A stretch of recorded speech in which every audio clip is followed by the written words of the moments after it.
Hi, I'm Daniel Lucas, and welcome to Book 101 Review. Book 101 is all about the books that I read for the last 40 years, and today I have my special guest. He is a champion of authentic leadership, co founder and president of Protiv, and of course, a podcast host as well, no other than Mr. Michael Fortinberry. All right, Daniel, what's going on? You having a good day? You got a lot of interviews to do today. Yes, indeed, Mr. Michael, and welcome to Book 101 Review. And can you please introduce more about yourself?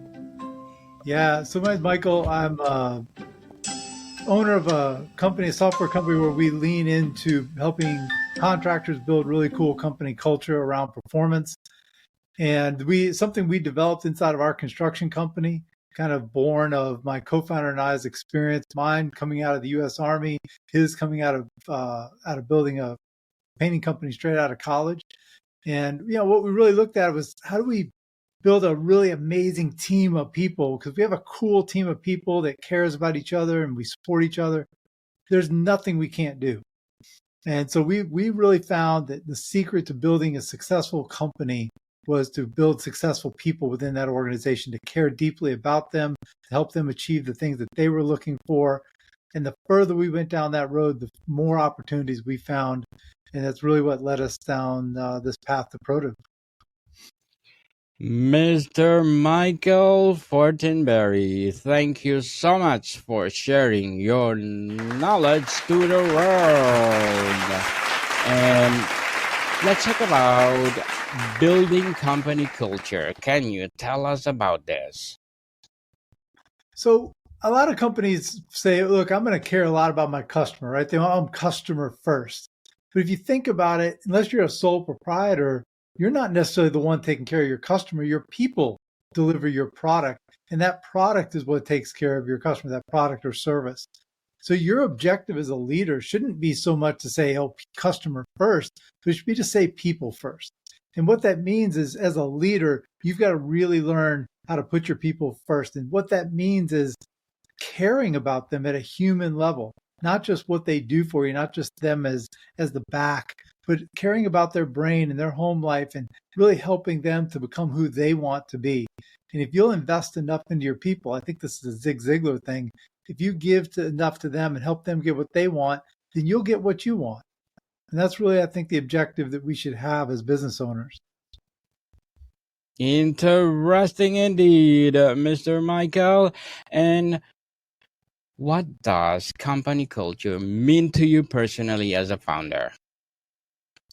So culture, at the end of the day, every company has a culture. The question is how it gets defined and created. If you as an owner are not the one out there defining that culture and making it authentic to who you are, then it gets created kind of by accident. So what I've learned is that first and foremost, you need to be authentic to who you are. And when you build out that culture, being authentic allows you to be genuine. It allows you for that culture to reflect who you really are as a person. If you are not being authentic in your culture, you can't sustain it, right? Because that's not real to you. And in the end, that real personality is going to come out. So if you're just a numbers driven person, you don't really worry so much about people and their feelings, you can't fake the people feelings part. So start off building a company culture that's authentic to the kind of person you are. And then you're going to be more successful with that approach. Mr. Michael, how do you ensure your culture stays consistent as your company grows?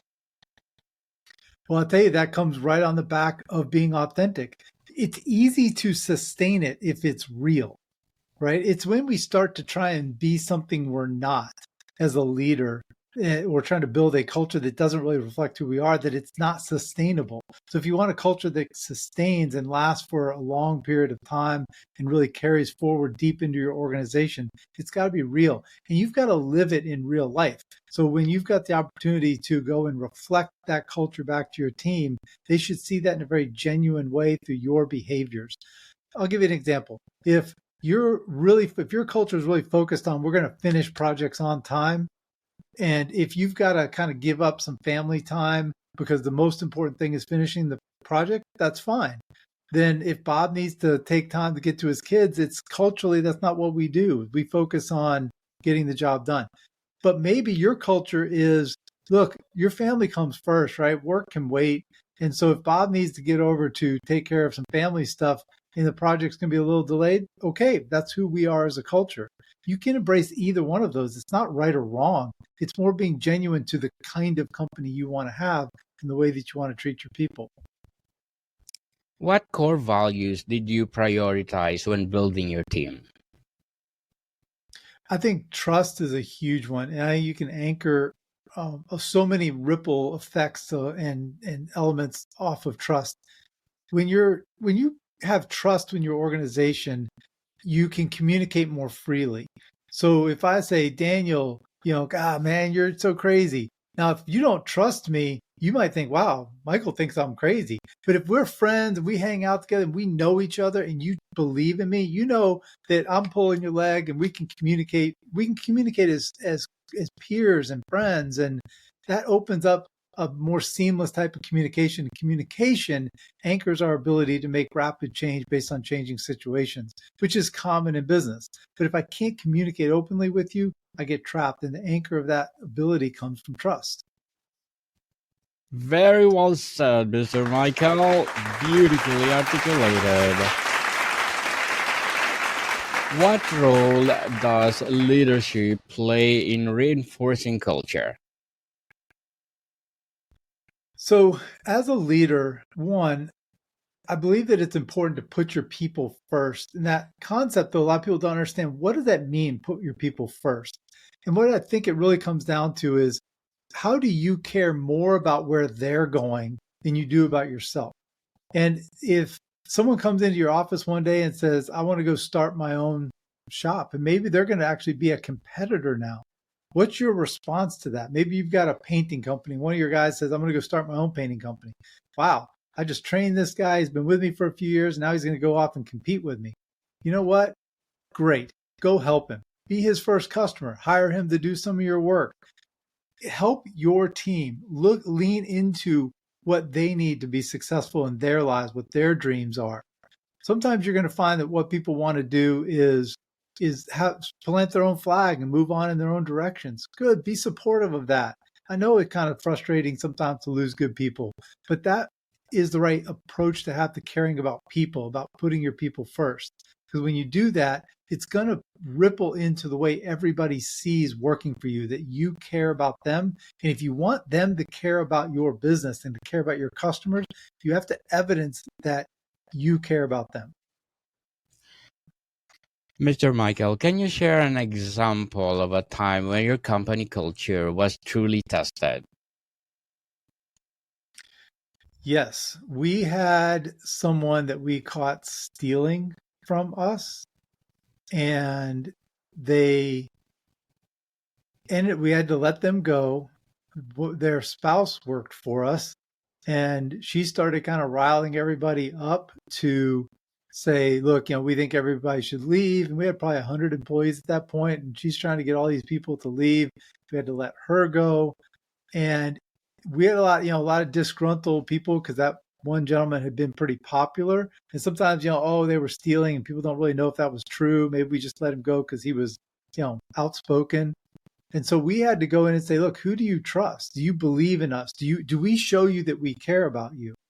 And through that experience, we learned that our commitment to them on a regular basis, our openness with the team, allowed them to kind of push those folks' feelings over to the side and say, no, I believe in the company. But that relationship we had developed with this broader team was years in the making. It wasn't something we just at the last minute came in and said, oh, no, it's going to be great working here. And don't worry about all those disgruntled employees over there. And we were able to not just survive through that, but continue to grow after that experience. Interesting story. Mr. Michael, how do you balance productivity with maintaining a healthy, positive work culture? So when you hire an employee, we hire them to do a task, right? I'm going to hire an employee for in your line of work, maybe to do some editing. And what I've done is I've hired your back, right? I've hired you to do this task. Maybe I hired you to dig a hole, or maybe I hired you to paint a wall. What you've hired them is for their back, for that labor, for that task. I actually believe, and a lot of people don't know this, but you get a free brain with every employee. Every employee that comes in, they come in with a brain and they've got ideas. The way that you drive productivity is not by, by pushing and pushing and pushing. It's by leaning into your employees' brains and welcoming their feedback and being open in the way you communicate and really truly caring about the cycle of information. Meaning sometimes they're gonna have good ideas, sometimes they're gonna have bad ideas, but you need to listen. Because if you can listen, they are the ones closest to the problems and they've probably got ideas on how to make it better. If you want to lift productivity, lift quality, lift safety standards, talk to your people, listen to your people, take their ideas, filter through that, and cycle back to what works. And if you can do that, that's all part of leaning in and caring about your team. And it's the way you drive up efficiency, better communication, better productivity, quality, etc. What are the some rituals or traditions your company follows to foster connection?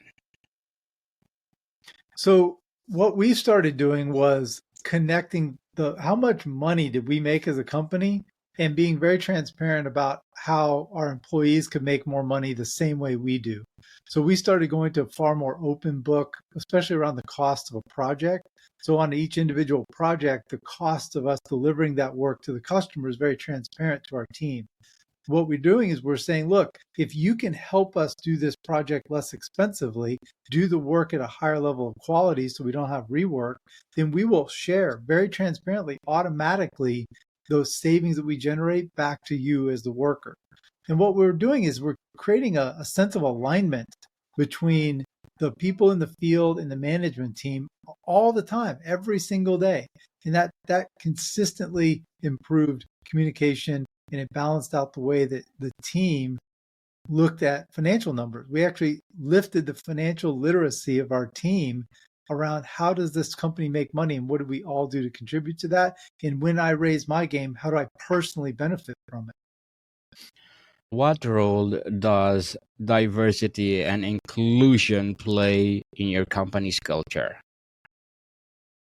What we found is if you constantly hire the best people you can find, you end up being pretty diverse because greatness comes from all kinds of backgrounds, all kinds of people.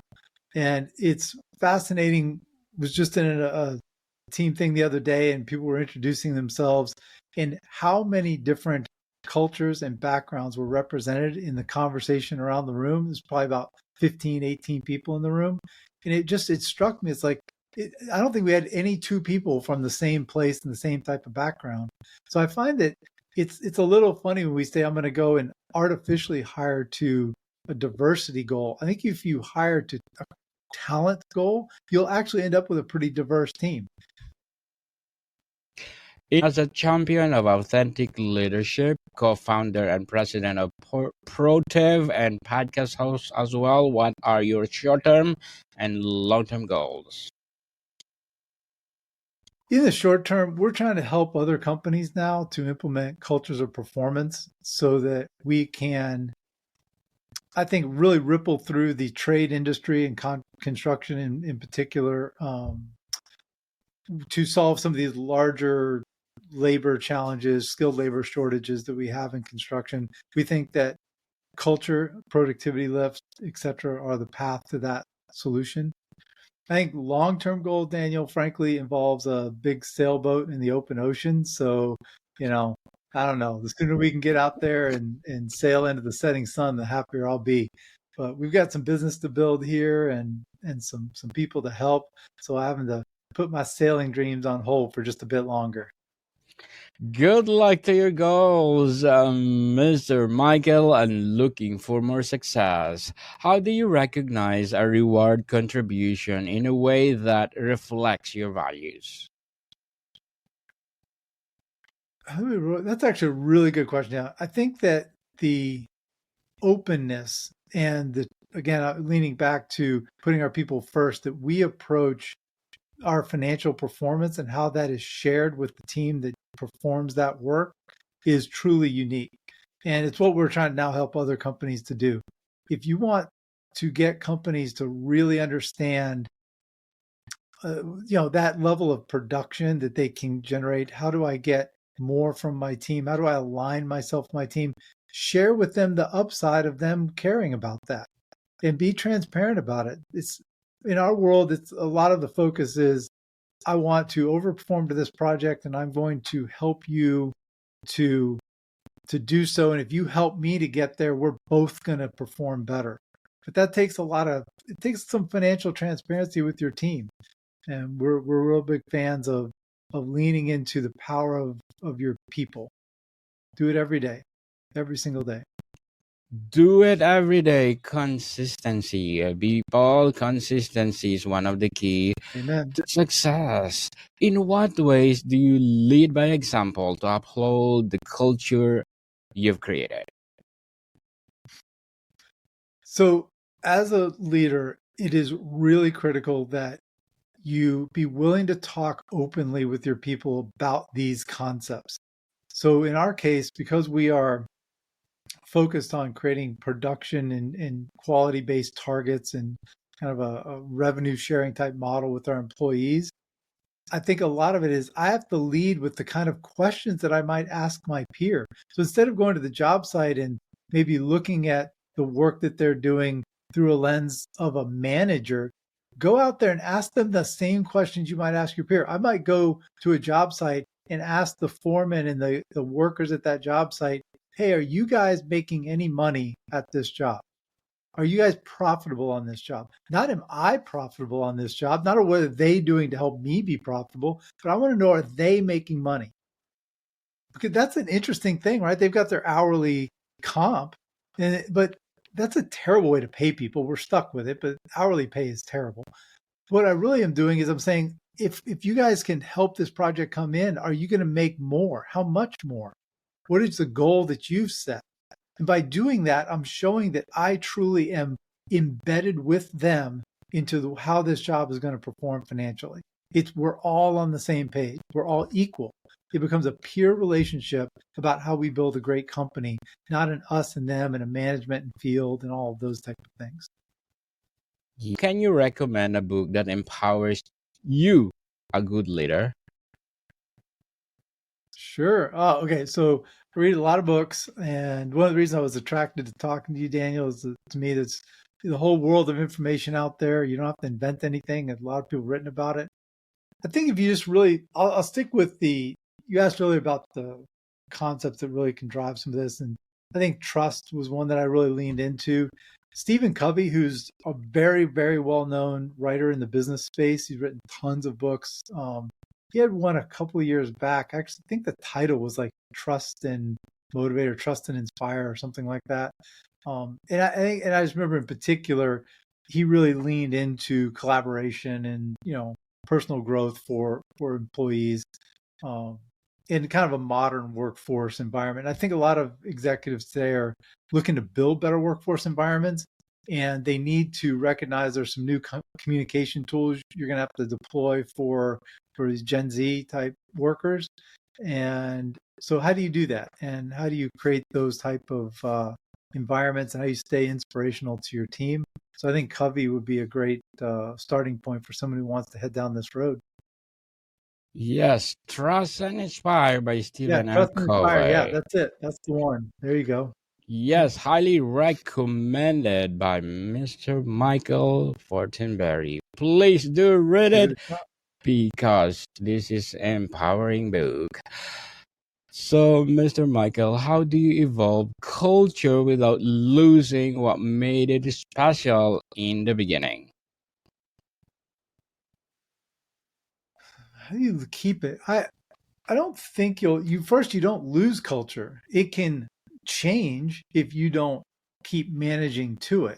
I think it's an important piece to understand is that culture never goes away, but it won't be the same unless you continue to put energy into making it what you want it to be. So if you take your foot off the gas and you start, not focusing on it, not caring about it, other forces will take ownership of your company culture. So the important part is for it to matter to you always. And I believe that it's half of running a business for perspective. The other half is your financial controls. And so it's not my focus in the world. There's plenty of really smart financial people out there who can help you with those tools. So I think if you lean deep into culture, lean deep into great financial management, you've got the two foundational elements to building a good company. Mr. Michael, before we wrap up our discussion for today, I'm inviting you Yeah. to please do listen to my other podcast, people, my other podcast, because Abstract Essay is already in fifth season, Abstract Poetry in second season, Book 101 Review in fifth season, Comedy 101 in second season, and Food 101 in its fifth season as well. Geography 101 and Love Letters are in third season, and my baby podcast is Mental Health 101, Movie 101 Review, and Music 101. It's in fourth season. Please do listen to them wherever you listen your podcast. Mr. Michael, what advice will you give to other founders trying to build a strong, lasting company culture? I'm going to go back to some advice I gave earlier and lean into authenticity. Know who you are as a leader. Know the kind of personality that you are. All culture is your company's personality. Not all it is, I guess, but that's a good foundational description. So make sure that company personality reflects who you truly are, and you're going to be a lot more successful because it becomes more sustainable. That's a sustainable thing when you make it genuine to who you are. So start with that concept, write it on a piece of paper, and I think you're off to a good start. Mr.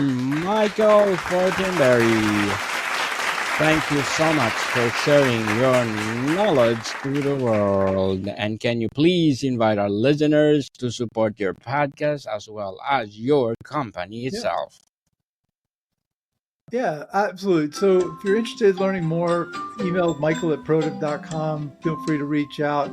We've got a podcast we're building out to contractor culture, and really excited to have done this with you here today, Daniel. You're got a huge following and just a great setup of topics that you cover, and really grateful for the time. Thank you so much, Mr. Michael. Yes, people, let's support Mr. Michael Fortinberry, because if you support him, more and more and more empowering episodes to come, more and more empowering business to come. So, Mr. Michael, thank you so much for your time. You're welcome, Daniel. Modicom people, see you soon.